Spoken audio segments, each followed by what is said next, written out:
go live, and we are live. We're live. I'm just going to talk about it a little bit. So I introduce feel this live. club. So welcome everybody out there. For people that are listening either live or on the replay, we have a lot of people that do that. So if you are, don't feel left out at all. We will always be answering comments and responding to any thoughts you have on this. This is our listening club, our January listening club. We listen to The Rise and Fall of Ziggy Stardust and the Spiders from Mars, which is the 5th studio album by David Bowie. It was released in 1972. Yeah, and it's I think he's best known for Ziggy Stardust. I think Ziggy Stardust is the character that he's best known as.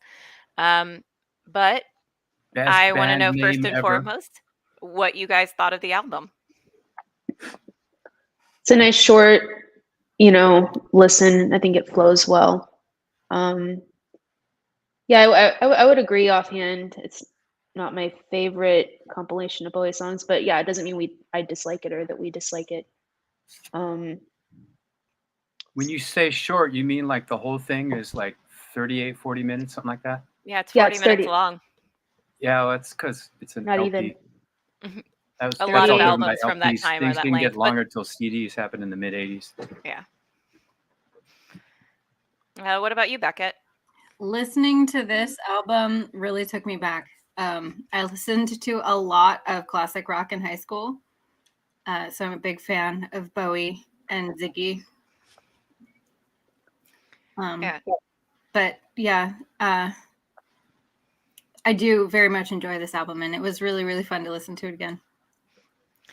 I think that I haven't listened to it from start to finish and actually thought about it, which is one of the reasons why I like this club, is I like to listen to things, and a lot of them tend to be older because a lot of albums from this time frame are more concept albums where it's a full story. And that's what this is it's the rise and fall of Ziggy Stardust. And it kind of, a lot of people say that it's like a space opera, sort of it's a journey. It has a start, a middle, and an end to it. It kind of feels more like vignettes. And I know that Miguel was talking about how Hunky Dory was actually his favorite album.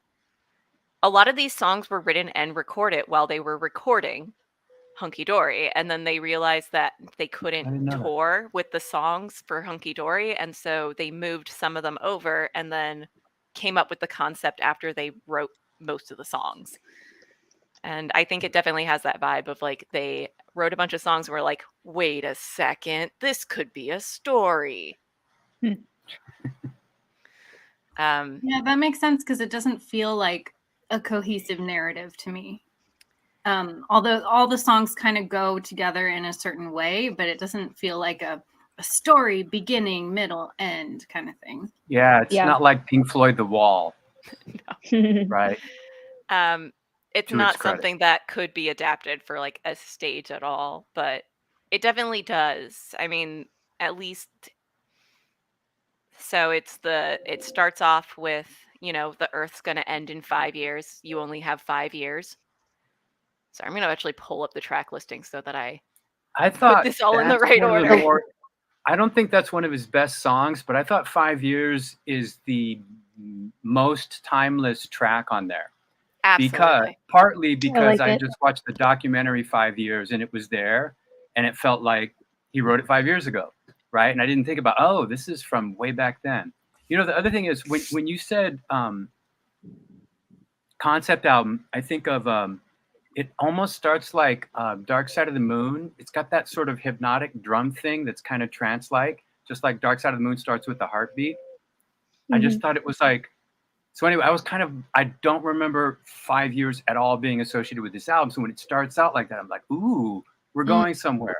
And it's very intentionally setting the stage for the thing to come.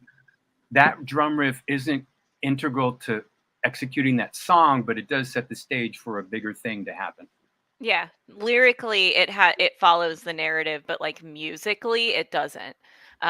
I really like Soul Love because I like that it just like I like the 3/4 in the middle. Yeah, he does a lot of cool odd time stuff in here. Yeah.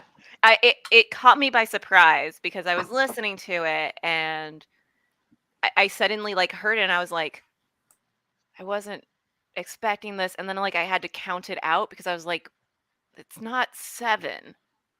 But no, it's just Yeah, like 4/4 and then occasionally like a 3/4 measure. but And it's then like I John think Lennon 2/4 odd between two time. things. Yeah. Yeah, it's John Lennon odd time where he just drops a beat as opposed to Genesis odd time, which is in 13/16 and then a bar 7/16 and then a bar 13/16. It's not craziness, Yeah. but really cool that way. Where it gives you like it's like a surprise, which I think is really important in music. Yeah. I also didn't remember 5 Years being on this album, but that song is so interesting to me because like I love the second half of it when there's actually like lyricism going on. But yeah, it's like a good buildup. It's definitely the right song to start the album with because it kind of starts as like a telling of a story and then it turns into a song. Yeah. But yeah, I wonder if they wrote it. I'm sorry. No, go ahead. I wonder if they wrote it after they decided to do a concept. We So have this concept now. Now we need an intro because we don't have a good song to start it. They actually like there's a list somewhere of like the order that they wrote them in. Oh, really? It's not a big deal. I just think it's a curious thing because it's just so perfect, and I don't think like without that song, this holds together a lot worse. Doesn't hold together as well as any kind of concept without that great intro. I say concept album. It definitely feels like it's pieced together on the back end, which it is. But they rewrote a lot of the songs lyrically. It's definitely a very timely song. Like it feels very current to what we're living through now. Put your ray gun to my head. I remember that one line seemed to kind of sum up the album. Are you still talking about 5 Years, Beckett? Yeah. Yeah, that's what I was trying to convey. Is like that song is kind of the most timeless of everything. I mean, the Ziggy Stardust tune is a great tune, but that's like very 1970 tune and David's makeup and David's wardrobe from that era. 5 Years is kind of unmoored from time. Yeah, I would agree with that. I think it seems like it was probably written alongside the rest of them. Was it? So not necessarily out of order or as a part of the concept album. But yeah, it definitely feels like I guess I could think of it as you're starting because when you're doing a story, you want to start in like the normal world, like how the world normally exists. And then you introduce the story and how things change. And so I think for me, like 5 years feels like a normal world before Ziggy Stardust comes onto the scene. Yeah. And somebody alluded to you couldn't imagine there being a theatrical version of this. He did a theatrical play, and this was brought up in that documentary 5 Years. He did a theatrical play based on his character on The Man Who Sold the World, and it got you would recognize the lead actor in it, and I can't remember his name, Thomas something. But anyway, it was a musical. It ended with a really, really down and low key version of Heroes. And so he did mount a play. It was one of his bucket list things to do. Yeah, he wanted to make this a play initially. Oh, did He did, and then it just like didn't work out. I think he did it for Diamond Dogs. He tried it for Diamond Dogs, and it kind of didn't work out. And then it became the Tony Basil choreographed. Yeah. I guess it was just a regular live show gig, right? I will be completely honest. I do not know. Yeah. Anyway, but Diamond Dogs, he tried to do something much more ambitious with Diamond Dogs, and it ended up being, I think, a rock band gig with a lot of choreography. Yeah. Yeah, I'll be completely honest. I don't know a lot about that side of anything. I always thought that David Bowie was interesting because of his personas in the first place. I think he probably would have been very much into Dungeons and Dragons had it been out when he was a kid. And because his Wait, when did family history. Dungeons and Dragons come out? Yeah, I was Dungeons and wondering. Dragons came out in like the mid 70s. So Dungeons and Oh, Dragons would have come out about the same time as Ziggy Stardust. He probably still could have appreciated it though, right? I mean, probably. Go. I always just think of it because he had a very tumultuous like childhood, and I think that kind of shaped where he went musically, and it just kind of became one of those things where like his way of handling the trauma he dealt with as a child happened at exactly the right time. And that's See, what I he don't know was much able about to. that. Yeah, I don't know much about his background either, actually. Me either. Just his music and the fact that I think he's a spirit guide now that he's passed on. I say that because I read an article. Somebody was saying that, oh, he's David Bowie's giving me wisdom from the other side, et cetera, et cetera. I'm like, oh, okay. Well, that would make sense. He Down is with that. Starman. Right? Exactly. Yeah, he even said, mean, put a ray gun in my head. I serious. mean, he grew up. The reason his eyes look different was because of a fight where one of his eyes is eternally completely dilated, as opposed to one was blue, one was green. Really? And that was from it was from getting punched and having an injury as a kid. So he might have grew up in a bad area. You know, it's interesting. A lot of those British rock guys from that area all grew up in the same neighborhood. Like Peter Frampton's dad was David's PE teacher, something like that. Where was this in the UK? It's right outside of in London, in and like, around London. Yeah, it's around all London. around London. I say tumultuous childhood. I don't think it was necessarily like a terrible one. Like I don't think he was like I know that he had a lot of family members that had mental illnesses. And I think he grew up with a lot of his extended family like in and out of psych wards and kind of on the wrong side. Him himself, I don't know if he necessarily. I'm like trying to pull all of this like memory out of like my head right now. Well, you but know, I think like he had his bad period was the 70s before he went to Berlin, where he was doing a lot of drugs, and since then he's been pretty well. He's certainly been clean, right? And he just seems just pretty level-headed since then. Up till then, no.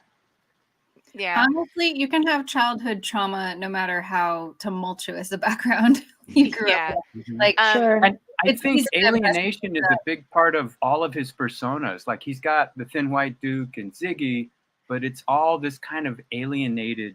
I don't know if alienation is the right word. But literal without aliens. But you know, he's not like fitting in. He could have been the most popular guy at school, but he would not be the guy fitting in. You know, he absolutely. I think he hit at the exact right time. I think that he found ways to express himself, and it was right around like. And this was it. This was his sort of zeitgeist. Because I remember I was just getting to be old enough to be reading rock magazines. At this point, I was honestly more into Alice Cooper. But he was like mentioned all the time, at least at that. And again, rock music wasn't the culture the way it ended up being later in the 80s and 90s. You know, the Rolling Stones would go on tour and nobody would even know what hotel they were staying in, right? At that time in 72. So, but he was definitely, and it wasn't like he was selling records like the Beatles, you know, or U2 or Michael Jackson when they hit it big. He was just sort of the zeitgeist guy at that point. He knew who he was, and it was a bunch of different personas.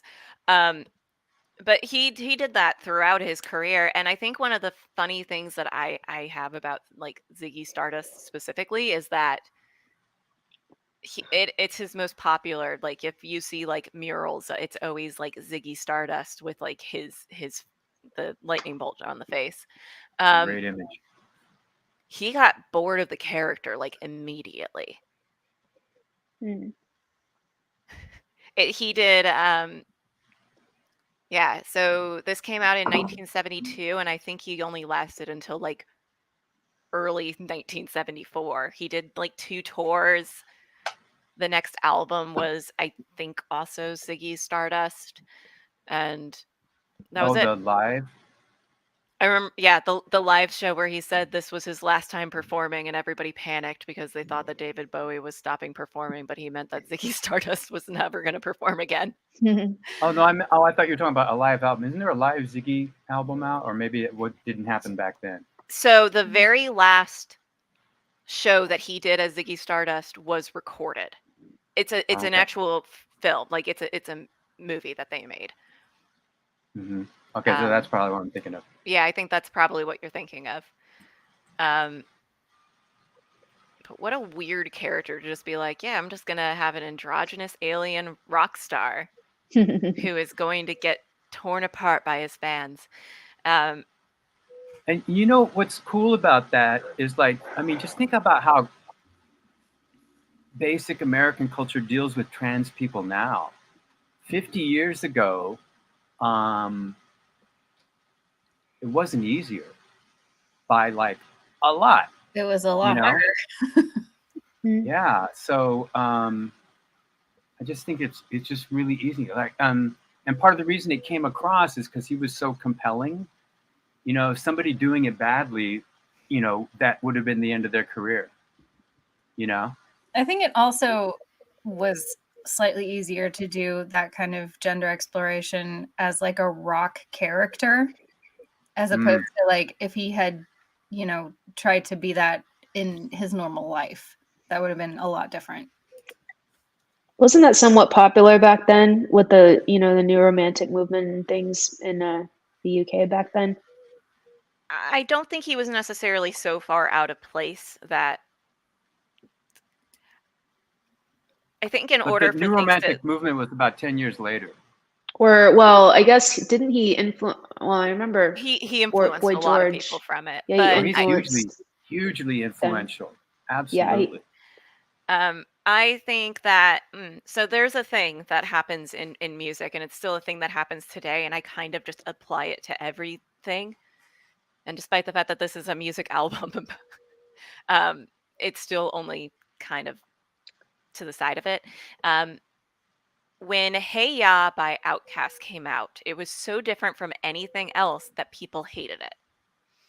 And the reason why it became popular was because they would just constantly play it on radio stations, and the more you hear something, the more you like it.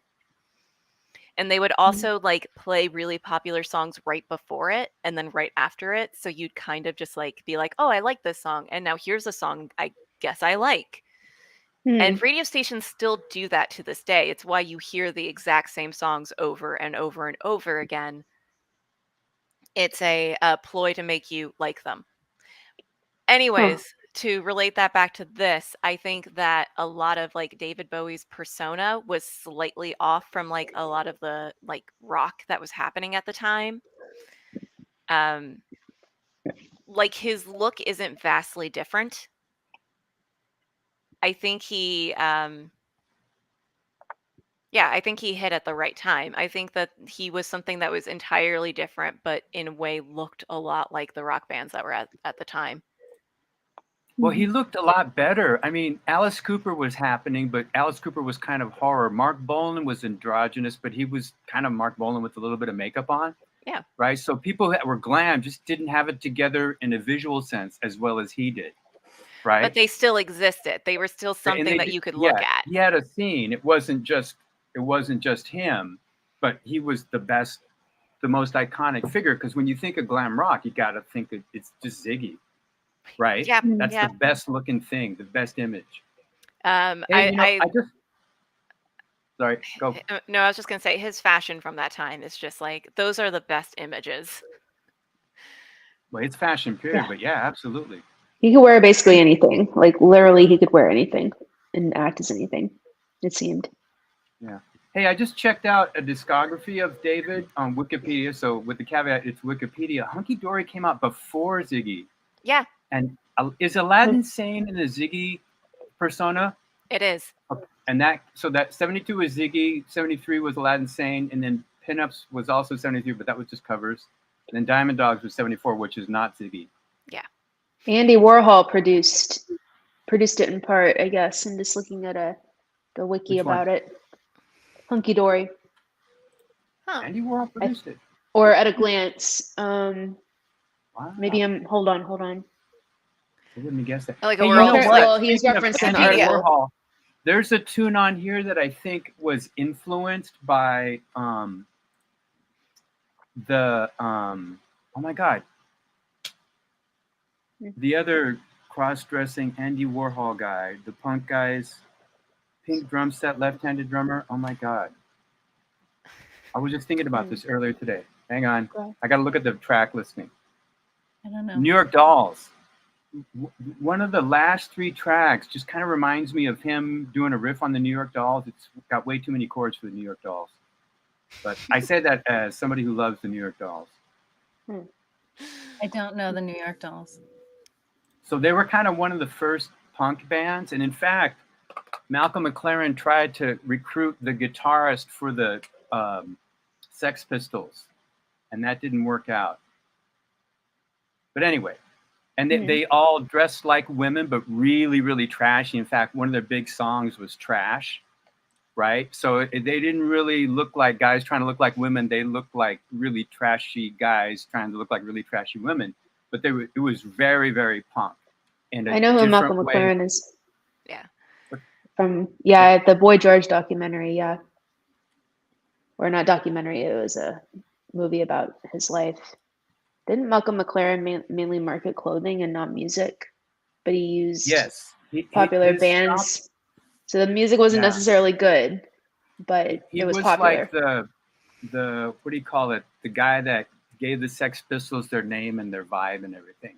But it was based on his shop, which had a word. His name was something like sex, just like the Sex Pistols was about sex. Mm-hmm. But yeah. Sorry, anyway. I went down my own little rabbit hole here. But anyway, to wrap up the New York Dolls thing, they were kind of more like the Sex Pistols than they were like the Ramones, but they predated both of them. And but like one of those things that was really, really influential, but they didn't have a big career. I think 2 or 3 albums. They dressed as Nazis on one tour, and that kind of ended it. Isn't that kind of like a lot of what happened in I guess we're getting more into the early 80s, or I am right now. But it seems like there were a lot of bands like that. They lasted for 1 or 2 acts, dressed bizarrely like that, like what you described just now. And then what a fascinating time. But yeah, I do think that David Bowie really, really opened the door for bands to do that. But I listened to the New York Dolls like a few months ago, and I just remember like my boyfriend sitting on the couch and going, "What are the lyrics to this?" And then me having to like look up New York Dolls lyrics, and so I just like went down like a rabbit hole of like, what album? What were these do you guys lyrics? know David Johansen?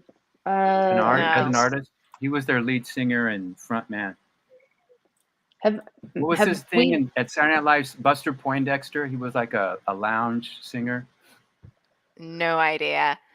In the 80s. Never mind. He had a big hit.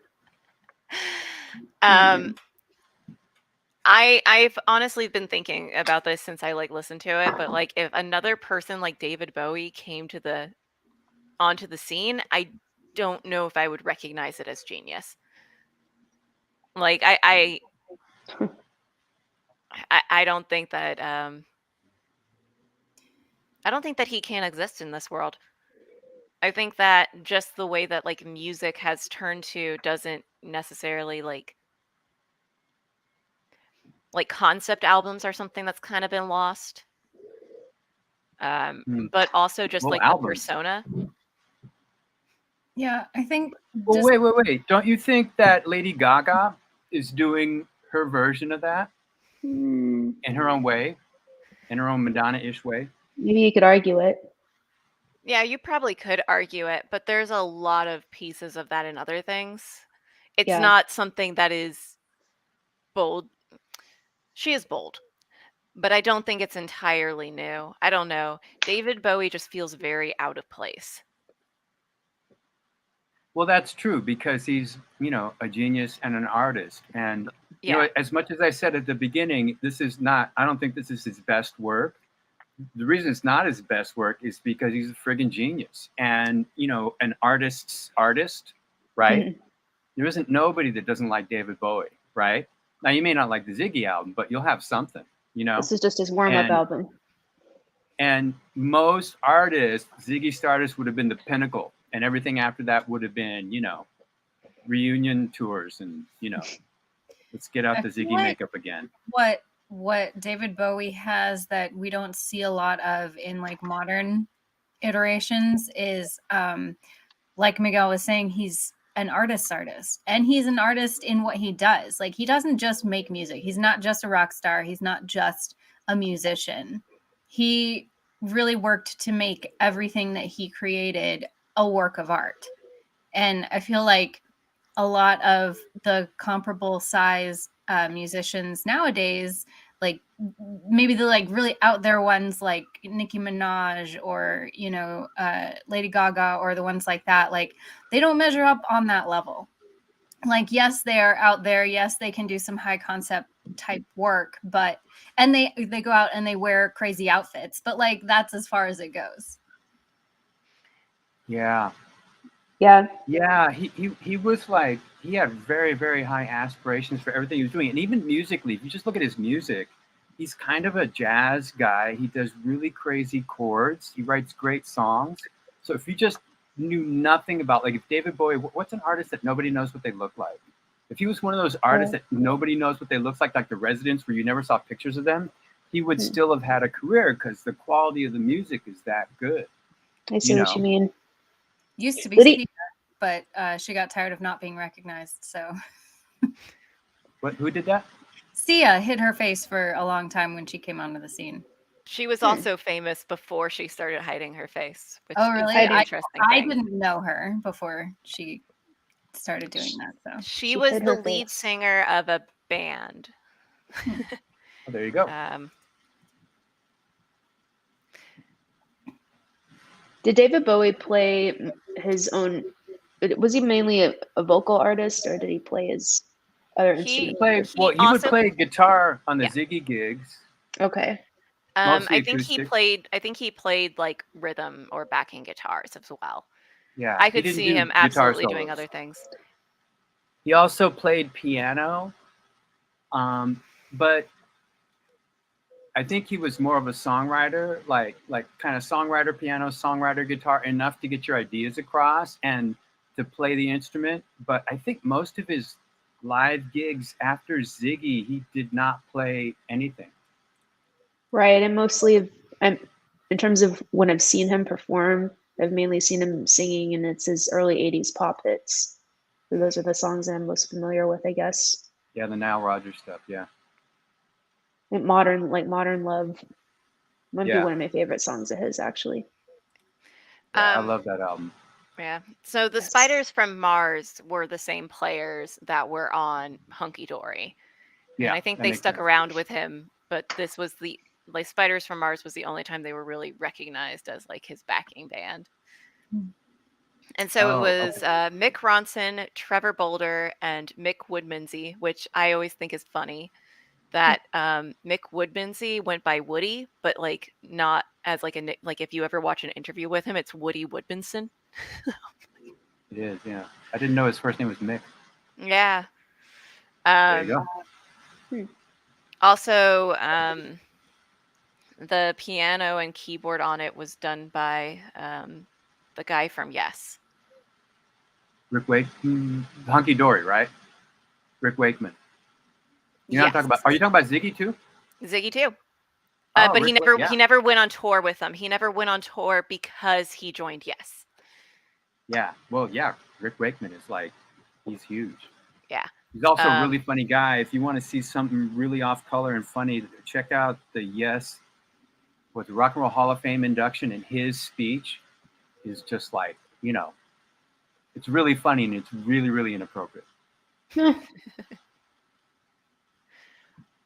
Okay.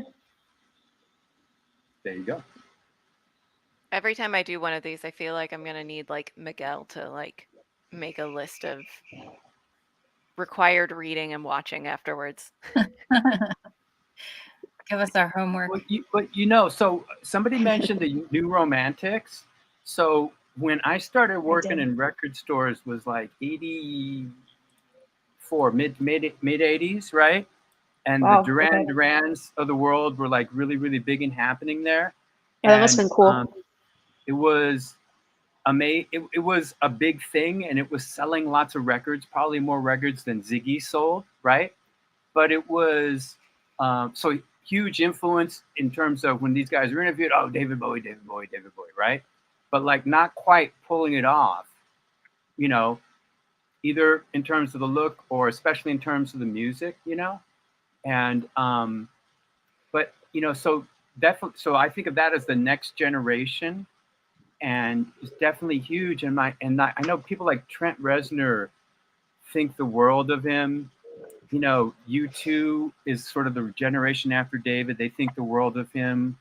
I would imagine there's a lot. I mean, like every generation of popular music. I don't know about R&B, but certainly on the rock side, there's going to be these people that are just like the David Bowie thing. And Trent Reznor did a really cool video with David Bowie that's incredibly creepy. Trent Reznor plays a very creepy person very, very well. Yeah, that's fair. He just kind of is. One of my first cars was named after him. I love Trent Reznor. Trent Reznor yelled at me on the phone for a very long time once. What? Yeah. What? Okay, you have to tell us. Want to tell the backstory here? Oh, I used to work in the music industry. I fixed synthesizers for a really long time, and I had his synthesizer, and it was my first day, and I didn't know it was his, and he was very upset I didn't know what was going on. Oh. And that's the end of that. I won't go into all the things he said. I will sum it up to a man who was very frustrated that his gear didn't work. He later on apologized. Not to me, but by somebody who knew me and told him about it. Huh. So that's my Trent Reznor story. That sounds stressful but interesting. But I think of it now whenever, like, because a lot of people that I know like talk to him a lot. He's big into this in like the synth industry. He's a big name in there who is also very, very active in the community. Yeah, so he comes up a lot. I knew that about him. He like creates his own machines and like does a lot of work in like just that area. I knew that. Interesting connection. Yeah. Everybody has their bad days. Like working in Hollywood, you know, everybody likes to complain about certain actors, but if you catch them on a bad day, it doesn't matter. I sum it up to that. That was my only interaction I ever had with him. It makes for an interesting story, at least. Whenever somebody mentions his name, that's like what I immediately go back to. That's anyways, because I have heard that he's actually like a really legit guy. He, like I said, somebody brought it up to him like as a joke later on, and he was just like, "Oh my God, tell them I'm sorry." Like he was very apologetic about it, but I've never spoken to him again. Well, he can be both an asshole and very influenced by David Bowie. We can leave it at that. It's true. Sorry. I don't think he's an asshole. I think any of us can be an asshole on whatever any given day. Me on another day. Was he about to perform in the next 5 or 10 minutes? And so it was like, oh my God, it's not working right now. Would he have been? Yeah. I don't know. It is what it is. I didn't mean to get so off topic. It was just my fun Reznor's story. But what I was trying it's an to interesting do story. Was draw an arc of David's influence that I think extends to today and will beyond, just because he was just freaking good at it. Yeah. I mean, you know, you could be like a Madonna person and maybe your thing is more videos and wardrobe and be hugely influenced by him without even thinking about his music, right? And then you could be hugely influenced by his songs and the jazz influence and the crazy chords and stuff and not think twice about the visual, like not be into that at all, right? The band that played on his last album, Black Star, was Donnie McClassen, which are like, these are like New York underground serious jazz cats, and they were just awed by the dude, right? And this would have been in like 5-6 years ago. Black Star came out in 2016, like 2 days before he died, right? So he's like a big influence in the culture without ever having pandered to it, and across artistic disciplines without, he was thinking big, Yeah. you know. I think I heard once that like even his wife says that like his entire being is just a persona. Like he's a very different person at home than he ever was into like the public eye. So even though he would have these personas, they were a persona on top of his public persona. Mhm. So yeah, it was all a look. That's how it has to be sometimes. Like you never know how someone is behind closed doors, especially public figures. For sure. Especially now. I keep coming back to this of like just putting this album that came out in, the 70s and wondering how things would work in today's. And because we listened to Tracy Chapman and we were like, well, this is timely. Yeah. Um and Mhm. I even think that sorry, I'm losing track of my thoughts very quickly. Well, I It's all think right. if David Bowie had come out onto the scene in today's music scene, like I think what would have been different is he probably just would have gone further because he and that generation kind of laid the groundwork for the explorations that are happening now, right? So like if he had someone like him back then to influence him now, it would have just been more. Like it would have been him, but more. If he blew up on TikTok, oh, could you imagine that? For sure. They, He'd be going viral like every other day. oh wow. If that all exploded when TikTok was around, that would have been an interesting universe to live in He for sure. definitely would have been pushing the gender envelope even more than I think the figures who are doing that now do, like Harry Styles. Like Harry Styles has done what, like 2 magazine covers in a dress. I think David Bowie would have just gone, way further. Yeah. I would imagine Harry Styles is another person heavily influenced by David. I think Absolutely. a lot of them are, even subconsciously, like you were saying, like without even realizing it.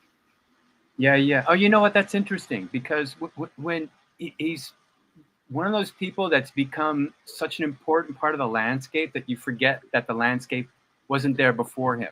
Right. Right. And this is something I came across in writing the book about Ringo. It's just sort of like, you don't know what it was like before him. Right. So it was like, it was the Beatles suits and that was kind of it. Right. That was like the height of fashion in terms of what a rock band could get away with. And so it's like you're influenced by the guy, even though you don't know you're influenced by the guy because he's just part of this culture. Yeah. And Well, it's not going away. Yeah, because the Beatles and David Bowie and all these people who came before, they laid the bricks on which the musical artists of today stand. So, Foundation. Those are some solid bricks. But David didn't sell as many records as the Beatles or had the big, huge cultural thing. He had a cultural thing, but it was smaller. But he did more. He did more to expand music beyond just the audio, right? Yeah. And expand music into things because Andy Warhol was happening with the Velvets, but they didn't sell any records. It was an underground thing. It was a secret, right? And David made that kind of thing thinking bigger. And so that it appealed to the masses. And by having success, then it could appeal to artists coming up in the 80s and the 90s and so on and so on. So he's like, yeah. I'm going through all of these because you did bring up the idea of like, yeah, we think about all of these things that are so big in like our modern day culture that were completely underground when they were actually happening. And so like I'm going through like what was the rise in popularity. Yeah, well, think of something like punk rock. That was all underground before that came And they out. wanted it that way. Well, yeah. Well, and speaking from a U.S. perspective, because I was working in record stores when punk hit. Well, it had been done, and it happened in England in the mid '70s. It didn't happen in the States until Nirvana in the '90s, in terms of selling a lot of records and having an influence on the culture, right? Wow. So that punk is a Absolutely. really In fact, interesting thing. when I think about like what was defined as punk when I was a kid, and then you go back to what's actually like the origins of punk, they are very, very, very different. I never, and I used to be a little punk rock teenager kid back in the day, and I never considered I heard that recently that Nirvana was considered punk, and I was like, huh? I thought the word was grunge. Yeah, they're grunge. Yeah, but definitely. Is grunge a derivative of punk? They think of themselves as punk, and they came up in the punk scene. Yeah. I think how they would frame it. Now they were massive. They sold way more than David Bowie ever sold, right? And then that massive thing got a different name than punk. But there's a documentary around the time called The Year That Punk Broke. And the year that punk broke was '92 when Nirvana went crazy, Yeah. Well, and when you think about like how there wasn't really an existing punk scene in the US, like you said, at that time, like they underground, yeah. Yeah, and they were the ones laying the groundwork for that to break out into the mainstream, more or less. I mean, when we talk about punk, it's not mainstream, but more known than all the underground shows. Yeah. So I am like going through David Bowie's like tracks. And it seems like the first time that he really got onto the charts was Space Oddity. Yeah. And then from there, it was kind of all uphill. But I would imagine as an album, did Ziggy sell a lot more than his previous albums? My sense of it is yeah, but I don't know. I'm not looking at numbers. So I am kind of looking at numbers. It's very hard to do this. Like when it's a movie, they have like the initial box office. They don't have that for albums. So it's hard. Because it's sort of cumulative. Yeah, especially albums from back then. Well, and that's another thing is that this is the what is it? The gateway drug to David Bowie. Like most people start here and then figure out, oh, there's Low and Heroes and Lodger, and oh, there's the whole '80s thing, which is really different. Because I think because of the compelling iconography, everybody goes, oh, I should get into David Bowie. I'm gonna get this album, right? Because that's what everybody thinks of. And I bet you, I can't remember because it's been so long. There's albums that are just thought of as evergreen albums, like this thing will eternally sell as long as there are albums offered. And I'm sure that Ziggy is his most evergreen album of David's. Like it maybe didn't sell quadrillions at the beginning, but it has always sold and it will continue to sell. It might be selling more now than it did then. Who knows? I think it absolutely has, because I'm looking at this, and one, I can really only find like weekly charts for like singles. But if I'm taking these like for the singles on the album, Space Oddity did way better on charts. It had certified sales that were also like higher.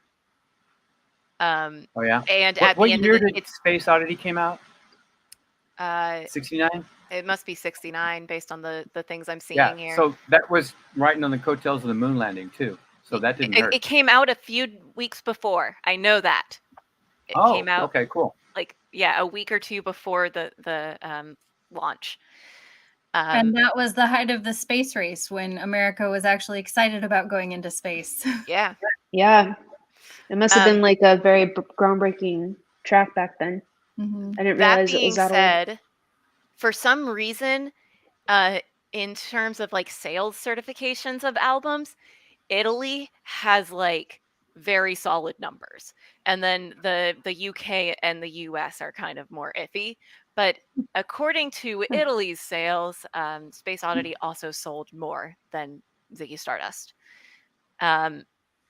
according to the UK and US.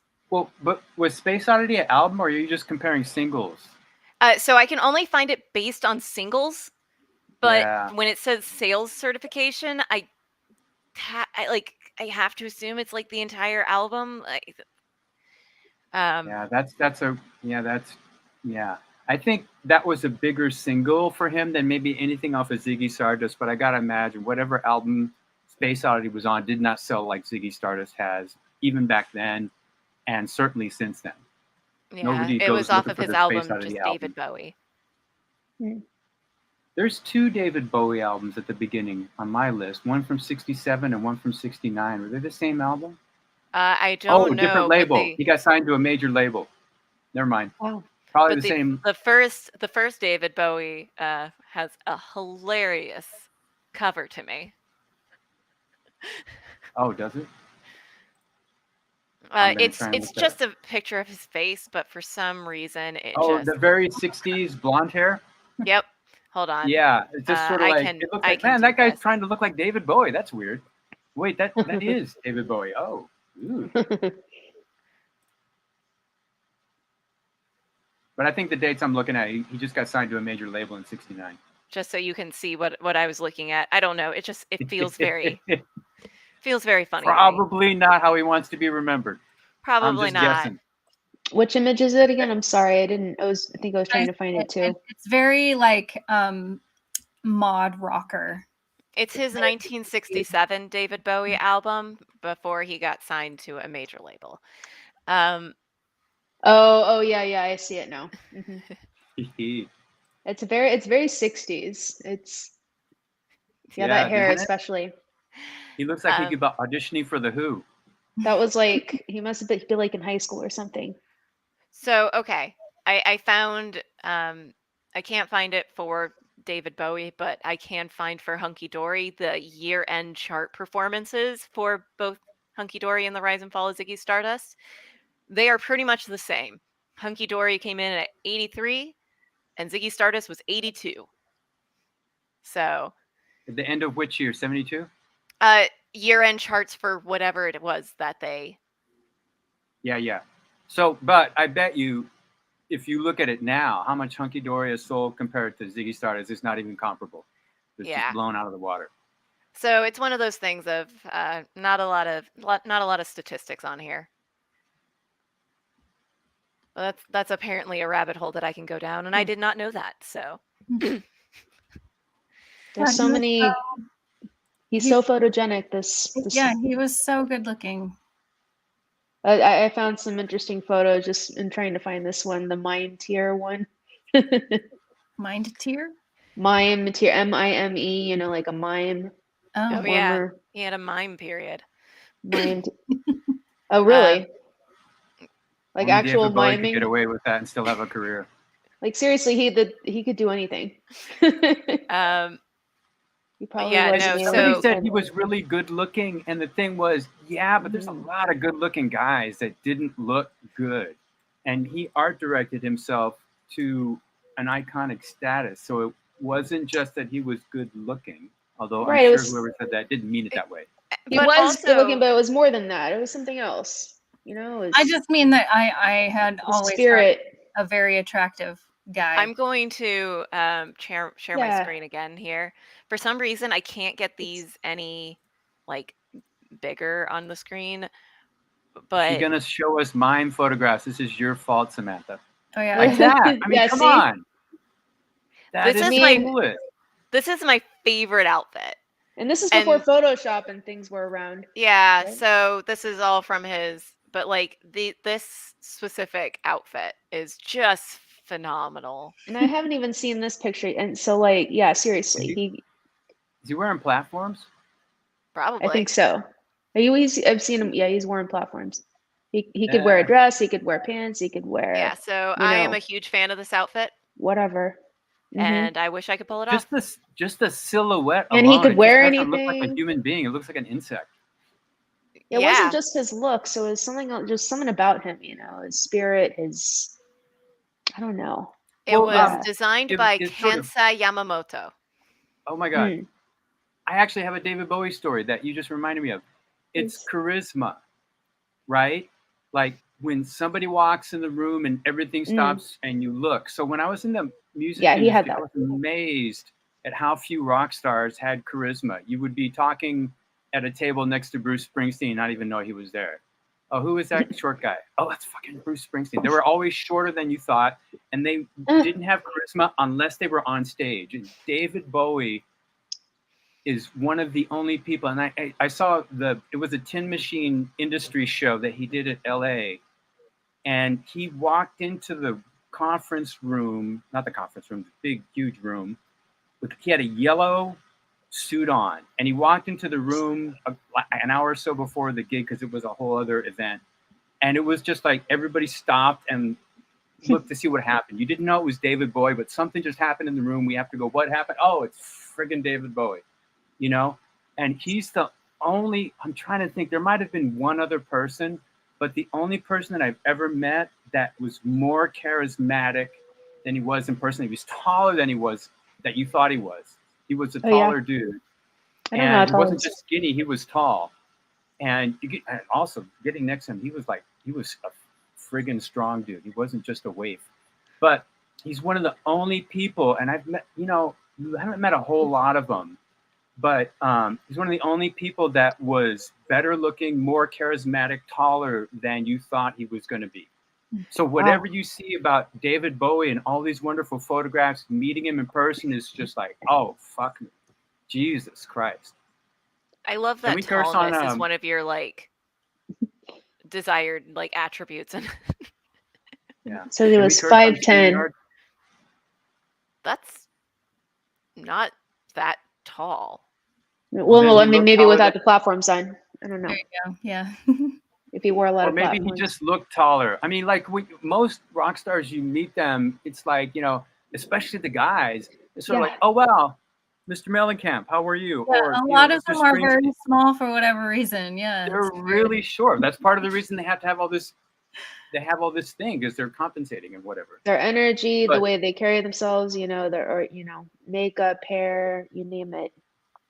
Yeah. But anyway, it can make people look like just major charisma. And I met Tony Williams from Miles Davis Group, and that's on a drummer level, the most charismatic guy. But it was different because it was sort of like a Miles Davis charisma where you were just scared to talk to him, kind of unapproachable. Tony Williams was like that in a way, but I don't think I ever met or was in a room. I didn't meet him, but I was in a room that he entered. I don't think I ever met anybody that had quite that much charisma. I guess you're just born with it, or the Tin Machine I don't know. Gig. Do you guys remember those Steinberger guitars that were like a big stick? There was no body, there was no headstock. Anyway, he had a chrome Steinberger guitar. He had a chrome guitar and a canary yellow suit, and it was just like, right? And he probably spent still $10,000 on his suit, but it was the best looking $10,000 suit you ever saw. You're making me very sad that I never got to meet him. I know, right? Yeah, let alone wearing a canary yellow suit. Literally lighting up the room.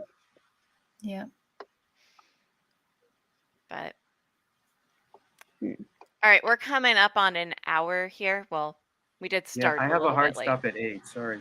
Yeah, I also need to get out of here, and I feel like if we continue to talk about how amazing we think David Bowie is, we'll be here all night. I think one of the things that we're doing a good job of, the one thing I wanted to talk about was to just not talk about the one album. Like, he is like a huge artist on the planet, not just within music, not just within the visual arts.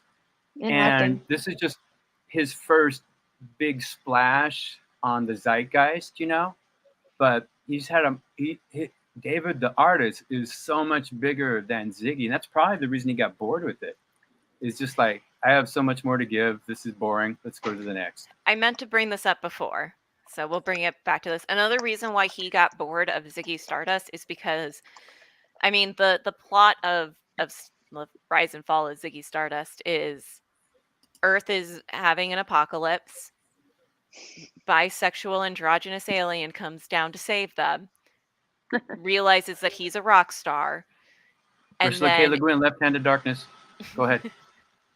And becomes consumed by his own ego and eventually consumed by his audience. And I think that also kind of played it. Like, if you make this persona that is literally swallowed by ego, it's where do you go?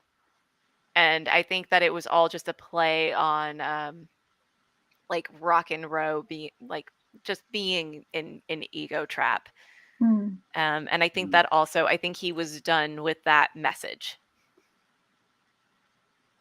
Yeah, I think this is a good gateway, like you were saying, Miguel, earlier, into David Bowie. So if anybody out there in the web space has never been blessed by the grace of David Bowie before, consider this a good jumping off point. Yes, I I didn't didn't. born yesterday, if that's the case. I didn't want to like expand it out. I am trying to like make people only listen to one album. So when I talk about it, I'm like, oh, I should probably focus on this album, but I don't want to be like limit it. I mean, I'm sure there are a ton of Zoomers out there who have not been introduced to David Bowie yet. It's true. That's true. Yeah. I wanted to build on what Beckett said, that the other thing to say is like every single one of his albums was different. He was not a formula guy, right? Just like every single Beatles album is somewhat different. His albums were even more different, right? Hunky Dory, recorded at the same time, it's a very different album, right? And then by the time you get to like something like Low and Lodger, it's like, well, who is this guy? He has no resemblance to what he was before. And then he started selling a ton of albums in the 80s with Let's Dance, and that's a different thing yet. And all the way up to his last album. He did his last album with the jazz combo, and it's still very much David Bowie, but is very, very different, right? So just know that every David Bowie album you're going to get is different than all the others. And Ziggy Stardust is a great place to start, but, you know, other albums you're going to get aren't going to be like Ziggy. Yeah. And that's a very, very, very good thing. Yeah, David Bowie was always David Bowie, but he was very fluid in both his gender and his genre. I did find the reason why Ziggy Stardust was retired. He spent that entire 18 months touring as Ziggy Stardust and felt like he was having a problem like separating him from Ziggy Stardust. But also RCA refused to finance a third large US tour, and Ziggy Stardust was most popular in the US. So he retired him, and yeah. Interesting. He retired him in the US, and like I said, he said that it was his last show and people panicked. But did you say that Ziggy wasn't as big in the US as he was elsewhere, like in the UK? No, I think Ziggy Stardust was more popular in the US, but they wouldn't fund another US tour. So interesting. But it does say that it had disappointing record sales. I think it just kind of turned into they weren't willing to put more money into a tour for this character. And so he had to go back to, he was given essentially an opportunity to go back to the drawing board and come up with more things creatively. Oh. Because sometimes the record industry being stupid isn't a bad thing. Well, it's also a persona, so it's meant to be put on a stage and performed, and costs money to perform. It does. On record that labels note, and their priorities. On that note, I am very excited about our next album. I'm actually. Oh, what is it? I haven't announced it yet. She can't tell you. It's a newer album. It's very different, and I'd be surprised if Miguel likes it. But I hope to be pleasantly surprised because it's something that had a huge influence on me. There you go. On that note, I am going to go make dinner. Sounds good. Yeah. Oh, one more artist that was hugely influenced by David, Damon Albarn with Blur and Gorillaz. Ooh, same kind of David thing. Every project, every album is very, very different. Total David. Gorillaz. They're the best. They're great. All right, All guys. right. Well, thanks for joining us. And if you are watching out there on the replay, thank you for being here. And you can get in our space by joining the link above Rebecca's head over there. And let us know what your favorite David Bowie album is. Yes, please. Oh, that's hard. That's really hard. Night, guys. Good night, everyone. Night. Thanks, everybody.